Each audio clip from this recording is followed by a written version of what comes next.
2025 March 29వ తేదీ శనిగ్రహ మార్పు జరుగుతున్నది.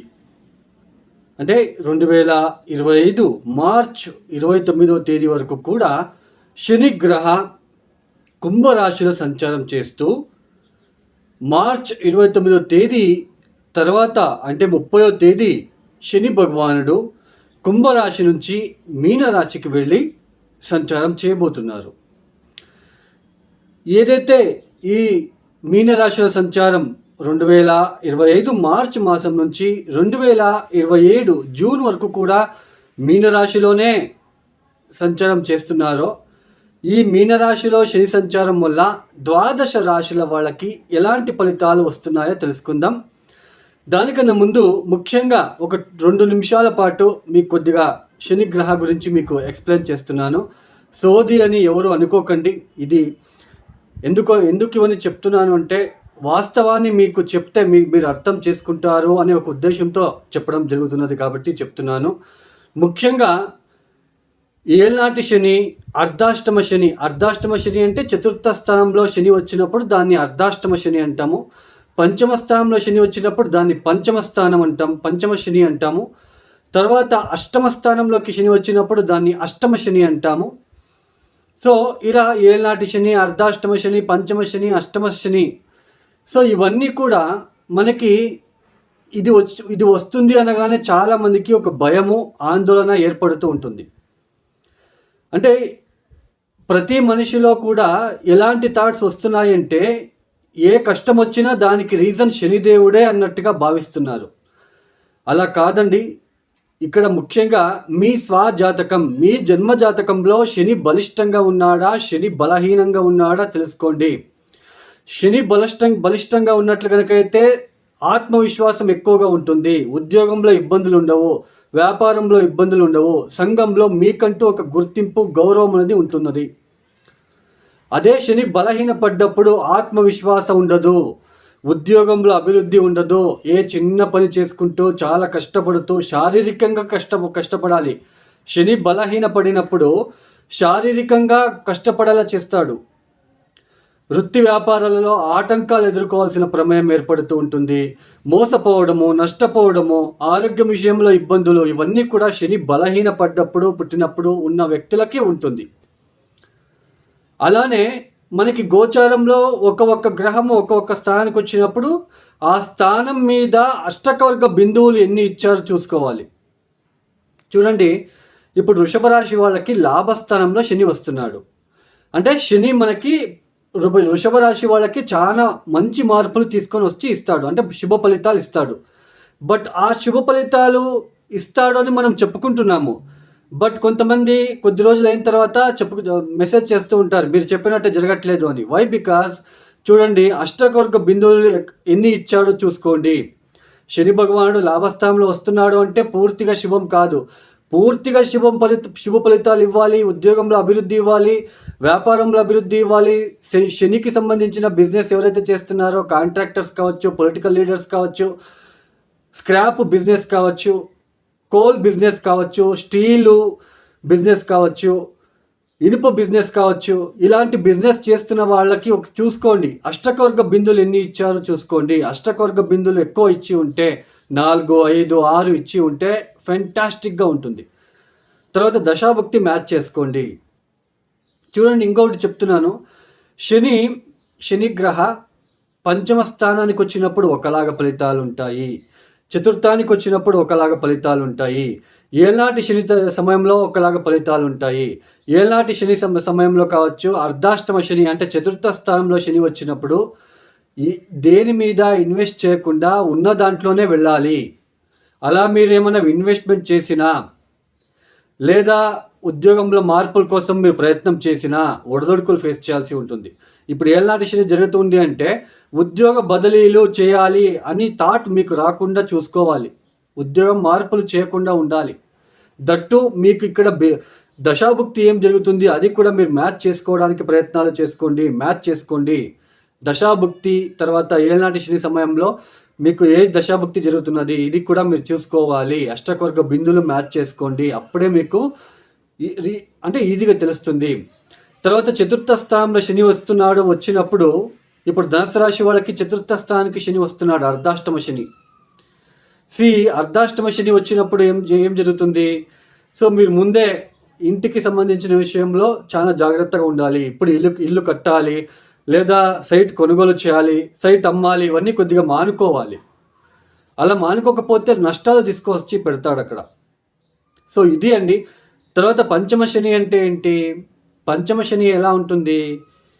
కష్టపడకుండా డబ్బులు ఈజీగా సంపాదించాలి అనే ఒక థాట్ క్రియేట్ చేసి మిమ్మల్ని అప్పుల పాలు చేసేస్తాడు. బెట్టింగ్లు కట్టడము, షేర్ మార్కెట్లో ఇన్వెస్ట్మెంట్ చేయడము, సంతానం అంటే పంచమ స్థానం అంటే ఏంటి? షేర్ మార్కెట్, ఈ క్రియేటివ్ థాట్స్ అని అంటాం. మన ఆలోచన విధానం ఎలా ఉంటుంది అది మనం పంచమ స్థానం నుంచి చూస్తాము. తర్వాత కొంతమంది జెలసీగా ఫీల్ అవుతూ ఉంటారు, అది కూడా పంచమ స్థానమే ఇంపార్టెంట్. తర్వాత సంతానం విషయంలో కూడా అభివృద్ధి ఉందా లేదా, సంతానం ద్వారా మనకి ప్రాఫిటబుల్గా ఉంటుందా లేదా, దాన్ని కూడా పంచమ స్థానం నుంచి చూస్తాము. ఇలా పంచమ స్థానంలో శని వచ్చినప్పుడు కష్టపడకుండా, శారీరానికి ఏది ఇబ్బంది రాకుండా మనం కూర్చొని తినాలి అనే ఒక థాట్ పుట్టిస్తాడు. బెట్టింగ్లు, షేర్ మార్కెట్లో ఇన్వెస్ట్మెంట్ చేయడము, 5 లక్షలు చేస్తే ఇన్వెస్ట్మెంట్ చేస్తే 10 లక్షలు వస్తుందంట, లేదా 25,000 రూపాయలు బెట్టింగ్ కడితే 50,000 వస్తుంది, 50,000 పాటు మనం కూర్చొని 5 నెలలు తినొచ్చు కదా అన్నట్టుగా క్రియేట్ అవుతుంది అక్కడ. అందుకే మనము చూసుకొని మనం వెళ్ళాలి అండి. అక్కడ పంచమస్థానంలో ఎన్ని అష్టకవర్గ బిందులు ఇచ్చాడు అది చూసుకోవాలి అండి. ఇవన్నీ మీకు చెప్తున్న ఉద్దేశం ఏంటి అంటే అర్థం అవ్వాలి, మీరు ప్రతి ఒక్కరు కూడా అర్థం చేసుకొని బాగుండాలి అనే ఒక ఉద్దేశంతో చెప్పడం జరుగుతున్నది. ఇక మనము ద్వాదశ రాశిల వాళ్ళకి వెళ్ళే ప్రయత్నం చేద్దామండి. మేషరాశి. ఈ మేషరాశి వాళ్ళకి శని భగవానుడు ప్రస్తుత కాలంలో కుంభరాశిలో సంచారం చేస్తున్నారు, అంటే లాభస్థానంలో సంచారం చేస్తున్నారు. చాలామంది అంటే మీరు చూసే ఉంటారు, చాలామంది లాభస్థానంలో సంచారం చేస్తున్నాడు కాబట్టి ఉద్యోగంలో అద్భుతంగా ఉంటుంది, బిజినెస్లో అంటే వ్యాపారంలో చాలా బాగుంటుంది, మీరు అనుకున్న పనులన్నీ కూడా కరెక్ట్గా విన్ అవుతూ వెళ్తారు, దాంట్లో విజయం అనేది వస్తుంది, విజయం ప్రాప్తిస్తుంది. తర్వాత ప్రతి పనులు కూడా మీకు మంచి గుర్తింపు వస్తుంది అనేది మనకి ఇప్పుడు చెప్పుకుంటూ ఉన్నాం. అయితే అందరికీ కూడా సేమ్గా ఉండదండి. ఎందుకంటే అష్టకవర్గ బిందువులు లాభస్థానంలో వచ్చినప్పటికీ కూడా 4, 5, 6 ఇలా అష్టకవర్గ బిందువులు ఇచ్చి ఉంటే మీకు మంచి రిజల్ట్ అనేది వస్తుంది. అందులోన దశాభుక్తి కూడా చూసుకోవాలి. ఇప్పుడు చిన్న ఒక ఉదాహరణ చెప్తానండి, చూడండి.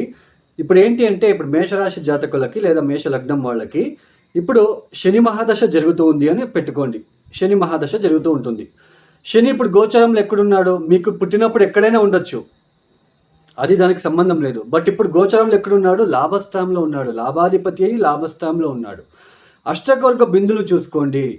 0, 1, 2 ఇచ్చి ఉంటే పెద్దగా లాభం ఉండదు, ఉద్యోగంలో పెద్దగా అభివృద్ధి ఉండదు, యావరేజ్గా వెళ్తూ ఉంటుంది పీరియడ్ అనేది. అదే 4, 5, 6 బిందువులు ఇచ్చి శని మహాదశ జరుగుతూ ఉంటే మంచి రిజల్ట్ అనేది వస్తుంది, వ్యాపారంలో కావచ్చు, వృత్తిలో కావచ్చు. మనం ఇలా చూసుకోవాలండి. లాభస్థానంలో శని వస్తున్నాడు అంటే మనకి మంచి ఫలితాలు వస్తాయని చెప్పగానే మనకి అందరికీ ఒకేలాగా ఫలితాలు రావండి. ఇది మీకు చిన్న ఉదాహరణ ఇవ్వాలని అనిపించి మీకు చెప్పడం జరిగింది. అయితే ఈ 2025 మార్చి 29వ తేదీ తర్వాత ఆయన వ్యయస్థానానికి వస్తున్నాడు. చూడండి, మేషరాశి వాళ్ళకి ఏళ్ళనాటి శని ప్రారంభం అవుతున్నది. ఎప్పటి నుంచి? 2025 మార్చి 29వ తేదీ తర్వాత 12వ స్థానానికి వస్తున్నాడు. దశమాధిపతి మేషరాశికి ఏమవుతాడు? శని దశమాధిపతి లాభాధిపతి అయ్యి 12వ స్థానానికి వెళ్తున్నాడు. ఇప్పుడు మీ దశాభుక్తి చూసుకోవాలి. దశాభుక్తి చూసుకోండి. దశాభుక్తి ఫేవరబుల్గా ఉంటే పెద్దగా డిస్టర్బెన్సెస్ అయితే రాదు. దశాభుక్తి బాగాలేకపోతే మేషరాశి వాళ్ళకి ఈ 12వ స్థానంలో సంచారం ఏదైతే ఉందో శని సంచారము లాసెస్ తెచ్చి పెట్టడానికి అవకాశం ఉంటుంది. నష్టం అని అంటాం. అది ఏ విధమైన నష్టమైనా కావచ్చు. జాబ్ నష్టం కావచ్చు, ఆరోగ్య నష్టం కావచ్చు, ఫైనాన్షియల్ నష్టం కావచ్చు, బిజినెస్లో వ్యాపారంలో ఎక్కువ పెట్టుబడి పెట్టి నష్టాలు పోవడము. సో ఇలాంటి నష్టాలు వస్తాయండి. అంటే ఇప్పుడు ఏళ్ళనాటి శని ప్రారంభమవుతుంది కాబట్టి పెట్టుబడులు పెట్టకుండా కొద్దిగా ఆపి కొద్దిగా వెయిట్ చేయండి అని మాత్రమే చెప్పగలను నేను. తర్వాత మీ దశాభుక్తి చూసుకొని వెళ్ళండి. ఇప్పుడు 12వ స్థానంలో శని వస్తున్నాడు అంటే లాసెస్ ఇస్తాడు.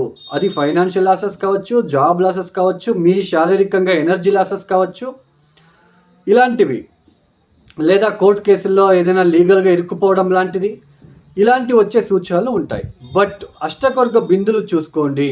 తర్వాత 12వ స్థానంలో మేషరాశిలో పుట్టిన వాళ్ళకి 12వ స్థానంలో ఏదైనా శని గ్రహానికి శత్రుగ్రహం ఏదైతే ఉందా, అంటే కుజుడో, ఏ సూర్యుడో, ఏ కేతువో ఉన్నట్లు కనుకైతే నెగిటివ్ ఇంపాక్ట్ ఎక్కువగా ఉండే ఆస్కారం ఉంటుందండి ఈ సమయంలో. ఎందుకంటే శని ఆల్రెడీ వ్యయస్థానంలో ఏళ్ళనాటి శనిలో ప్రారంభం చేస్తున్నాడు, వ్యయస్థానానికి ఎంట్రీ ఇస్తున్నాడు. అలాంటి శని అక్కడ 12వ స్థానంలోకి వెళ్ళినప్పుడు లాసెస్ ఇచ్చే ఆయన మళ్ళీ అక్కడైనా ఆయనకు శత్రుగ్రహమైన సూర్యుడో, కుజుడో, కేతు ఉంటే ఇంకా ఆయన డిస్టర్బెన్స్ అవుతాడు. లీగల్ ఇష్యూస్ ఇవ్వడానికి అవకాశాలు ఉంటాయి, లేదా మీరు హాస్పిటలైజేషన్ అవ్వడానికి అవకాశాలు ఉంటాయి. సో ఇట్స్ డిపెండ్స్ ఆన్ దశాభుక్తి. తర్వాత 12వ స్థానంలో ఏదైనా గ్రహం ఉందా, అంటే మీనరాశికి ఇప్పుడు శని వెళ్తున్నాడు. శని వెళ్ళినప్పుడు ఆ స్థానంలో ఏదైనా శనికి నచ్చని గ్రహం, కుజుడు అంటే ఆయనకి ఇష్టం ఉండదు, సూర్యుడు అంటే ఆయనకు శత్రుత్వంలాగా చూస్తాడు, తర్వాత కేతువు. సో ఇలాంటి గ్రహాలు ఉన్నాయా చెక్ చేసుకోండి, అప్పుడు మీకు ఫలితాలు అనేది తెలుస్తుంది. లాసెస్ అంటే 12వ స్థానంలో వస్తున్నాడు కాబట్టి కొద్దిగా లాసెస్ జరగడానికి అవకాశాలు ఉంటాయి. ఈ సమయంలో ఉద్యోగ మార్పిడి అవసరం లేదు, వద్దు. ఉద్యోగం చేంజ్ చేసుకోవాలి, మానేయండి. బిజినెస్ ఎస్టాబ్లిషన్ చేసుకోవాలి, మానేయండి. ఇన్వెస్ట్మెంట్ చేయాలి, మానేయండి. తర్వాత అప్పులు చేసి బిజినెస్ చేయాలి, ఇది హెవీ డేంజరస్, మానేయండి. ఏదైనా ప్రాపర్టీ మీద మార్ట్గేజ్ లోన్ తీసుకొని మనము బిజినెస్ ఎస్టాబ్లిష్ చేసుకోవాలి, మానేయండి. అప్పు చేసి పెళ్ళిళ్ళు చేయాలి, ఇల్లు కట్టాలి, మానేయండి. ఇప్పుడు ఏది ఉందో, ఎలాంటి జాబ్ ఉందో ఆ జాబ్లోనే మీరు వెళ్ళండి. ఈ సమయంలో పరిహారాలు కూడా ఏ ఉంగరాలు బొంగరాలు పెట్టుకుంటే మీకు ఆ ఒక నెగిటివ్ ఇంపాక్ట్ తగ్గదండి. అదే ఫైనాన్షియల్ లాసెస్ ఇలాంటివి చేస్తేనే ఇంకా ఫైనాన్షియల్ లాసెస్ వస్తుంది. ఉంగరం పెట్టుకుంటాము, బొంగరాలు పెట్టుకుంటాము అంటే మీకు ఫైనాన్షియల్ లాసెస్ వచ్చేస్తూ ఉంటుంది. దాని నుంచి శని అంత ఈజీగా కరగడు. అక్కడ అష్టకవర్గ బిందులు చూసుకోవాలి, దశాభుక్తి చూసుకోవాలి. శనికి సింపుల్ రెమెడీసే నచ్చుతుంది. శనికి ఉంగరం పెట్టుకోవడము నచ్చదు, హోమాలు జపాలు ఆయనకు నచ్చదు. అర్థమైంది కదా. ఎవరి దగ్గరైనా వెళ్ళి పెద్దగా హోమం జపించాలి, పెద్దగా జపాలు చేపించాలి, పెద్ద ఏదైనా నీలమణి ఉంగరం వేసుకోవాలి, ఇవన్నీ మానేయండి. 12వ స్థానంకి శని వచ్చాడు అంటే ఆయన పని ఆయన చేసే తీరుతాడు, బాగా గుర్తుపెట్టుకోండి. లాసెస్ ఇవ్వడానికి అవకాశాలు ఉంటాయి. జాగ్రత్తగా మీరు ఉన్న ఉద్యోగంలోనే, ఉన్న వ్యాపారంలోనే ఎటువంటి షూరిటీ సంతకాలు వేయకుండా, లోన్స్కి అప్లై చేయకుండా, అప్పులు చేయకుండా ఉన్న జీవితాన్ని గడపడానికి మాత్రమే ఈ సమయంలో ప్రయత్నాలు చేసుకోండి. తర్వాత ఈ 12వ స్థానంలో శని వచ్చినప్పుడు ఒకలాగా ఉంటుంది, తర్వాత జన్మరాశికి వచ్చినప్పుడు ఒకలాగా ఫలితాలు వస్తాయి, ద్వితీయ స్థానానికి వచ్చినప్పుడు ఒకలాగా ఫలితాలు వస్తాయి. బాగా గుర్తుపెట్టుకోండి. ఇప్పుడు మీరు చేసుకోవాల్సిన పరిహారాలు ఏంటి అంటే, మేషరాశి వాళ్ళకి చూడండి, తప్పనిసరిగా శివ పంచాక్షరి మంత్రాన్ని చదువుకోండి. ప్రతిరోజు ప్రదోష కాలంలో అంటే సాయంత్రం పూట ఓం నమ శివాయ మంత్రాన్ని కొన్ని వేల సార్లు జపించుకోవాలి. అలాగే ప్రతిరోజు నువ్వుల ఒత్తులను వెలిగించండి. నువ్వులతో చేసిన ఒత్తులు ఉంటాయండి, మీరు పూజా సామాగ్రి దొరికే చోటు మీరు అడగొచ్చు. అక్కడ వెళ్ళి మీరు తీసుకొని వచ్చి ఒక 50-60 తీసుకొని వచ్చి ప్యూర్ నువ్వుల నూనెలో ఒక బాక్స్లో వేసేసి ఆ ఒత్తులని దాంట్లో వేసేసి ప్రతిరోజు సాయంత్రం పూట శివాలయానికి వెళ్ళేటప్పుడు శివాలయంలోనే మీరు ఆ నువ్వుల ఒత్తులు వెలిగించి లోపలికి వెళ్ళి ఓం నమ శివాయ ఆ పంచాక్షరి మంత్రం మానకుండా చెప్పుకోండి.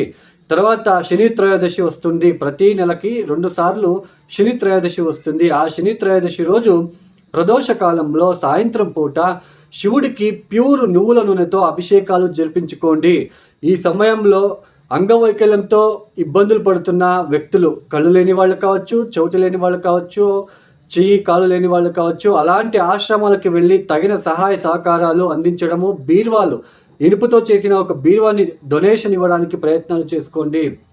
సో ఖచ్చితంగా మీకు పాజిటివ్నెస్ క్రియేట్ అవుతుంది కొద్ది రోజులకే. తర్వాత మీరు చేసుకోవాల్సింది కాలభైరవేశ్వర అష్టకాన్ని చదువుకోండి. బూడిద గుమ్మడికాయ దీపాన్ని పెట్టి రావడానికి ప్రయత్నాలు చేయండి. టెంపుల్కి వెళ్ళి పెట్టాలి, ఇంట్లో పెట్టవద్దు. ఇది బాగా గుర్తుపెట్టుకోండి. ఈ పరిహారాలు చేసుకుంటారు అని ఆశిస్తూ మీరు ఈ మేషరాశి వాళ్ళకి శనిదేవుడి యొక్క కృపా కటాక్ష దొరకాలని ఆశిస్తూ ఈ వీడియోని క్లోజ్ చేస్తున్నాను. ఈ వీడియో మీకు నచ్చితే దయచేసి లైక్ చేయండి, షేర్ చేయండి, సబ్స్క్రైబ్ చేసుకోండి. సర్వే జనో సుఖినో భవంతు. ధన్యవాదములు.